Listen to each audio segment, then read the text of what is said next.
जय हिंद दोस्तों। इस सीरीज में आप सभी का स्वागत है जिसमें हम फेमस पर्सनालिटीज़ को कवर कर रहे हैं। तो हमने कई सारी फेमस पर्सनालिटीज़ को पहले कवर किया है।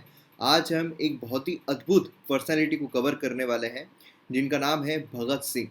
तो भगत सिंह का जो कार्यकाल रहा है वो इन पर बहुत ही सटीक तरीके से वो डायलॉग जो है वो फिट बैठता है कि ज़िंदगी लंबी नहीं लेकिन बड़ी होनी चाहिए। और जिन्होंने अपनी ज़िंदगी में बड़े बड़े कारनामे किए हैं, ऐसे ही भगत सिंह के कार्यकाल को हम यहाँ पर आज देखने वाले हैं। और ख़ासकर एग्ज़ाम पर्सपेक्टिव से जो भी हमारे लिए इम्पोर्टेंट होता है उसे हम यहाँ पर कवर करेंगे जिससे आपको एग्ज़ाम में काफ़ी ज़्यादा फ़ायदा मिलेगा। तो चलिए शुरू करते हैं। और यहाँ पर सबसे पहले तो हम इनके बारे में थोड़ा बहुत जान लेते हैं, क्योंकि अगर अबाउट हम जान लेते हैं तो उनका जो कार्यकाल रहा है उसमें उन्होंने जो भी चीज़ें की है उसे समझने में आसानी जाती है। तो यहाँ पर अगर आप देखोगे तो उनका जो जन्म है एज अ जाट, है ना, संधू जाट हुआ था 1907 में। और इनके जो माता पिता है उनका नाम किशन सिंह और विद्यावती ये हमें देखने को मिलता है। देन उसके बाद अगर हम देखते हैं तो इनका जो जन्म है वो कहाँ पर हुआ है, तो जो ल्यालपुर डिस्ट्रिक्ट है, पंजाब प्रोविंस, मतलब जो ब्रिटिश एम्पायर जब राज कर रहे थे उनके अंडर में आता था। प्रेजेंट डे अगर हम देखते हैं तो पाकिस्तान में हमें देखने को मिलता है। तो यहाँ पर मैप में भी आप देख सकते हो कि कहाँ पर वो हमें देखने को मिलता है। ये ओवरऑल मैप हमें देखने को मिलता है।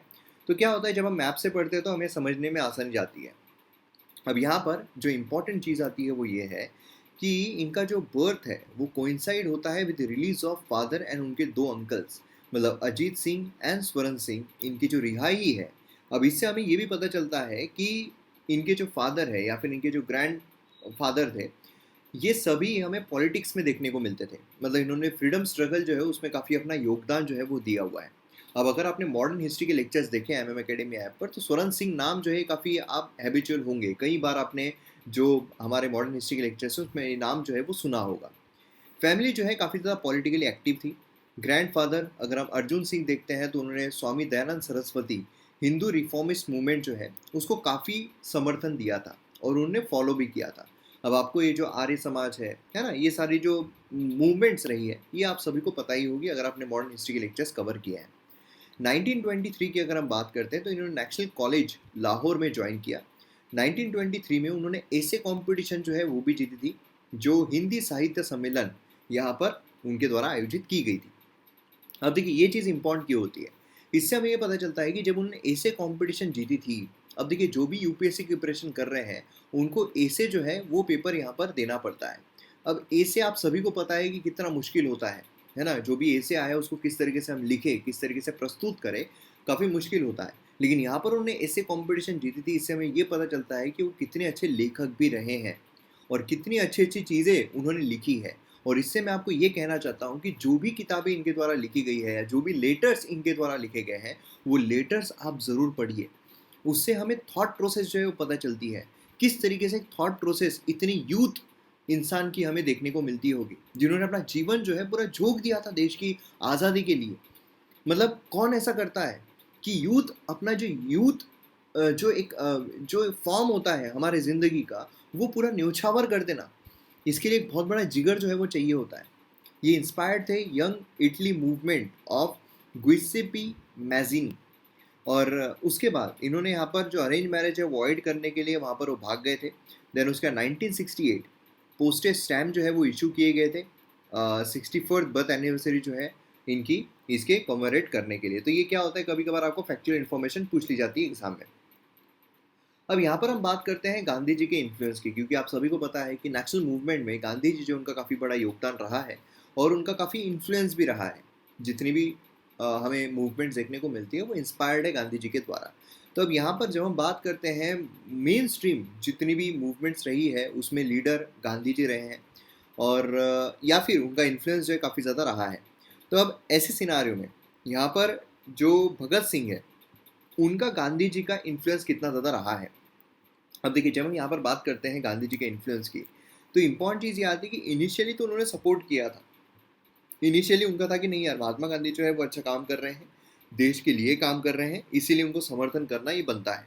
लेकिन फिर आता है non cooperation movement. Non cooperation movement जो है उसमें उन्होंने अच्छा खासा समर्थन दिया कि हाँ नॉन कोऑपरेशन मूवमेंट जो है ये होना चाहिए, क्योंकि नॉन कोऑपरेशन मूवमेंट जो है उसमें सभी एक साथ आ गए थे।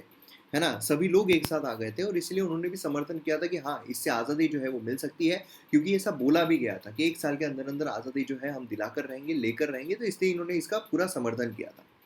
लेकिन फिर गांधी जी की फिलॉसफी जो है नॉन वायलेंस, ये इनको बिल्कुल ही पसंद नहीं आ रही थी, क्योंकि नॉन कोऑपरेशन मूवमेंट जो है उन्होंने कॉल ऑफ कर दिया था। अब कॉल ऑफ क्यों किया था? चौरी चौरा इंसिडेंट्स, अगर आपको याद होगा, है ना, उसके बाद से यहाँ पर उनको बिल्कुल ही यहाँ पर इनकी जो आइडियोलॉजी थी वो समझ में नहीं आती थी, और आइडियोलॉजी जो है उनको पटती ही नहीं थी। इन्होंने यंग रिवोल्यूशनरी मूवमेंट जो है वो ज्वाइन कर ली। जो वायलेंट एक्टिविटीज़ होती है, इसको यहाँ पर काफ़ी उन्होंने एडवोकेट किया था कि यंग एक्टिविटीज़ जो है, जो वायलेंट एक्टिविटीज़ है, वो यहाँ पर होनी चाहिए।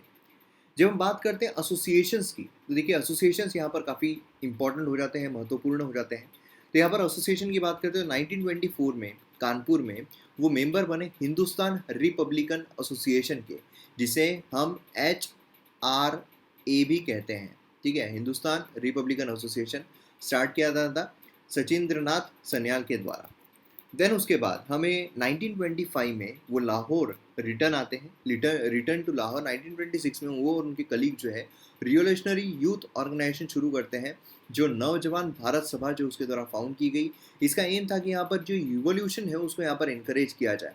जो भगत सिंह है उन्होंने सर्व किया as organisation secretary against British rule. यहाँ पर जो पीजेंट्स है रैली निकाल कर, मतलब यहाँ पर बेसिकली ये था कि हाँ यार, हम यहाँ पर क्या करते हैं, जो लोग हैं उनको यहाँ पर और उत्साह भरते हैं, उनमें और ज़्यादा आक्रोश पैदा करते हैं ब्रिटिश के अगेंस्ट में, जिससे कि आज़ादी जो है वो हमें यहाँ पर मिल जाए।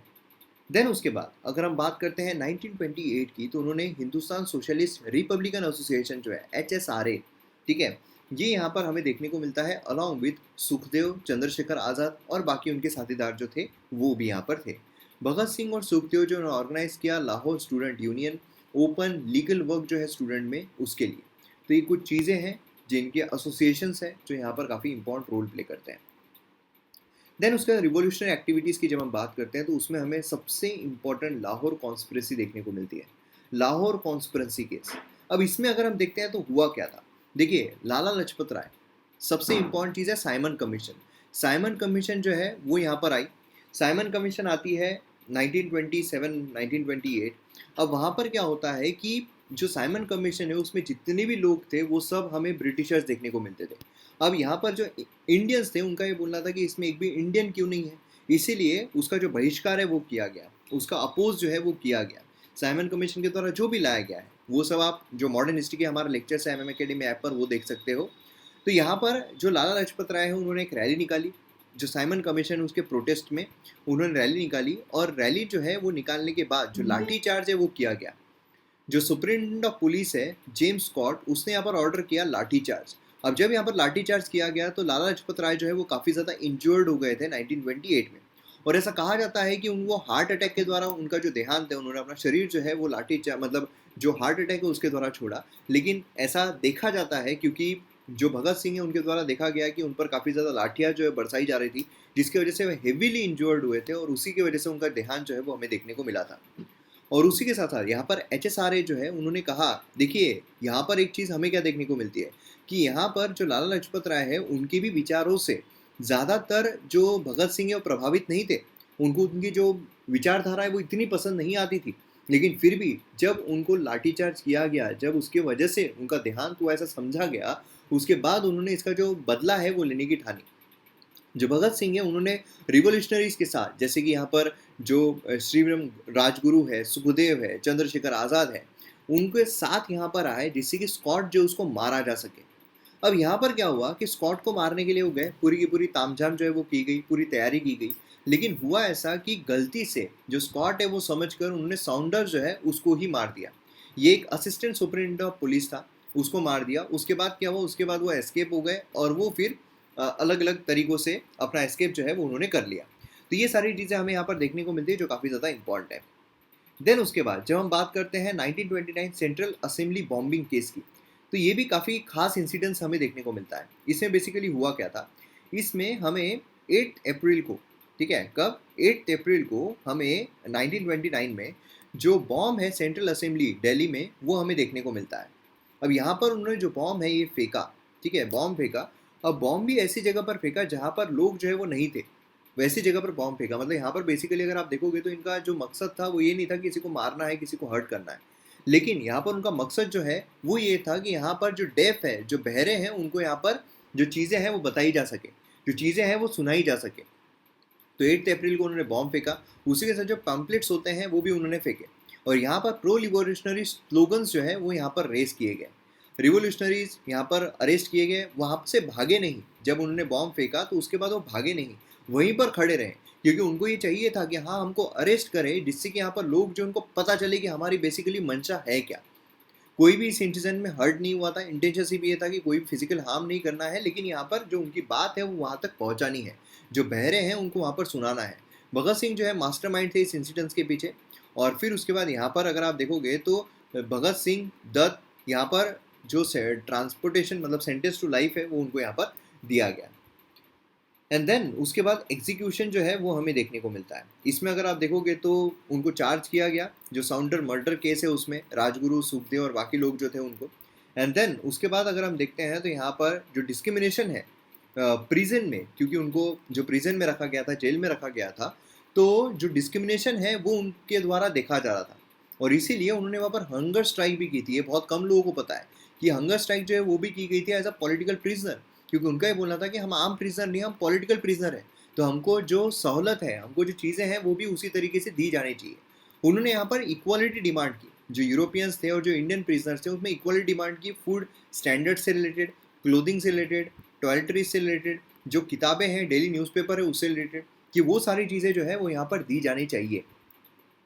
देन उसके बाद जो ट्रायल चल रहा था उस केस में जो राजगुरु है, सुखदेव है, भगत सिंह है, उनको डेथ की सेंटेंस जो है वो यहाँ पर दी गई थी, सज़ा जो है वो दी गई थी। मतलब अगर हम कानूनी भाषा में बोले तो कैपिटल पनिशमेंट जो है वो दी गई थी, इसमें लाहौर कॉन्स्पिरेसी केस जो है उसमें। अब यहाँ पर ऐसा हुआ कि बहुत सारे नेशनल लीडर्स जो है उन्होंने रिक्वेस्ट की कि यहाँ पर जो उनकी सेंटेंस है उसको रिड्यूस किया जाए, लेकिन कुछ भी हो नहीं पाया। अब ऐसा बोला जाता है कि गांधी जी जो है, कई सारी कॉन्स्पिरेसी थियरीज, मतलब कुछ अलग अलग थियरीज जो है वो निकलती है। कोई थियरी ये बोलती है गांधी जी ने बिल्कुल चाहा ही नहीं था कि इनको यहाँ पर जो है वो सज़ा जो है वो कम हो जाए। गांधी इरविन पैक्ट जब हुआ तो गांधी जी जो है वो बिल्कुल इनकी हेल्प कर सकते थे, लेकिन नहीं किए। तो उसके बाद कराची सेशन जब हुआ था उस टाइम पर पूरे रास्ते भर में उनको जो काले झंडे हैं वो दिखाए गए थे। खैर वो तो हो गया मॉडर्न हिस्ट्री का पार्ट, लेकिन यहाँ पर अगर हम देखते हैं तो हमें ये देखने को मिलता है कि यहाँ पर अलग अलग थ्योरीज जो है वो निकलती है, लेकिन गांधी जी के द्वारा यही बोला गया था कि हमारे तरफ से, मतलब कांग्रेस की तरफ से कई सारी जो निगोसिएशंस है वो किए गए, लेकिन ये हमारे हाथ में नहीं था, ये ब्रिटिशर्स के हाथ में था, और इसीलिए हम इसमें कुछ नहीं कर पाए। कई सारे लोग, सुभाष चंद्र बोस से लेकर जवाहरलाल नेहरू से लेकर कई सारे लोगों ने, जो भगत सिंह है उनके बारे में काफ़ी चीज़ें कही है कि इतने यूथ एज में उन्होंने जिस तरीके का कारनामा किया है, जिस तरह की चीज़ें की है, वो काबिल तारीफ़ है। अब यहाँ पर 23 मार्च को ऑब्जर्व किया जाता है मार्टर्स डे या फिर शहीद दिवस। काफ़ी लोग जो है इससे कंफ्यूज हो जाते हैं, काफ़ी लोगों ने अफवाह फैलाई हुई है 14 फेब जो है उसको यहाँ पर हम सेलिब्रेट करते हैं या फिर हम यहाँ पर ऑब्जर्व करते हैं, तो ये चीज़ सरासर गलत है। 23 मार्च को ऑब्जर्व किया जाता है मार्टर्स डे या फिर शहीद दिवस, क्योंकि जो भगत सिंह है और उनके जो साथीदार रहे हैं, जिन्होंने देश के लिए इतना बड़ा कारनामा किया है, जिन्होंने देश के लिए इतना योगदान दिया है, उन्होंने इतने यंग एज में अपने जो शरीर है उसकी कुर्बानी यहाँ पर दे दी थी। अब यहाँ पर अगर हम बात करते हैं उनके जो वर्क है, जो किताबें हैं, जितना भी वर्क उन्होंने किया है, तो उसमें से कुछ जो इम्पोर्टेंट है उसमें से आता है why I am N atheist. उसमें उन्होंने काफ़ी सारी चीज़ें जो है वो बताई है। देन उसके बाद यहाँ पर जो जेल डायरी है, अदर राइटिंग से ideals of nation, Singh, Bhagat, then wild encounter and eyewitness account, और बहुत सारी चीज़ें जो है वो की गई है जो आपको एग्जाम में डायरेक्टली पूछी जा सकती है। तो ये यहाँ पर काफ़ी ज़्यादा इम्पॉर्टेंट जो है वो हो जाता है। तो यहाँ पर भगत सिंह के जीवन काल में जो भी यहाँ पर चीज़ें हुई है, जो हमारे एग्ज़ाम पर्सपेक्टिव से इम्पॉर्टेंट है, वो यहाँ पर हमने कवर की है, और मैं उम्मीद करता हूँ आपको पसंद आया होगा। और अगर आपको इसी तरीके के अलग अलग सीरीज़ जो है, अलग अलग कोर्सेज जो है वो एंजॉय करना है, भले ही वो GS 1, 2, 3, 4 जो भी हो, modern history, polity, ancient history, जितने भी कोर्सेज है, वो अगर आपको एंजॉय करना है तो आप MM अकेडमी ऐप जो है उसको यहाँ पर डाउनलोड कर सकते हो। क्योंकि MM अकेडमी ऐप अगर आप डाउनलोड करोगे तो यहाँ पर बहुत सारे कोर्सेज है, हाईएस्ट क्वालिटी कंटेंट आपको मिलेगा जो मेरे द्वारा बनाया जा रहा है। एंड उसी के साथ एग्जाम पर्सपेक्टिव से अगर आप देखोगे तो काफ़ी इंपॉर्टेंट आपके लिए रहेगा, काफ़ी अच्छा आपके लिए रहेगा। तो जल्द से जल्द डाउनलोड कीजिए MM अकेडमी ऐप और कोर्सेज को एंजॉय कीजिए।